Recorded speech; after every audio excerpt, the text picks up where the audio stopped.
Let's head back to the voicemail of Truth and Reason. Again, this one about the whole Deshaun Watson trade and some of the things to consider. Hello, I was just calling to discuss the Baker Mayfield, Deshaun Watson quarterback situation. And I understand Deshaun Watson is a far more gifted athlete. However, I do think Baker is undervalued as a quarterback prospect. Deshaun Watson is a career starter, has a 28-26 record. Baker Mayfield similarly has a sub-500 record, while playing in a far tougher division with having overall less weapons around him throughout his overall career. Additionally, Watson's due to make $40 million on a cap hit, while Baker's at $19 million.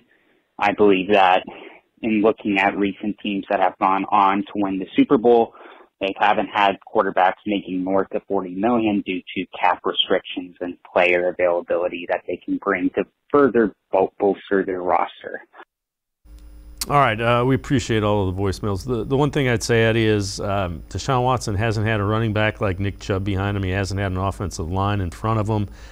The reason his cap hit is more is he's on his second contract, so he's under contract for more years.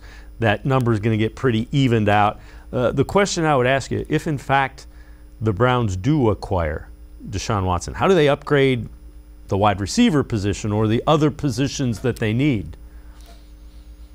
Well, they've already upgraded the wide receiver position with Amari Cooper last week, so that takes care of itself right there. They still have Donovan Peoples-Jones this year, who a lot of us think can and will take that next step up. He's taken steps up in the first couple years of his career, and now he gets to maybe take a bigger step up. But Baker Mayfield has had weapons in the past, but now if it's Deshaun Watson, you don't need the receivers to upgrade your quarterback play. You can have Watson upgrade your receiver play.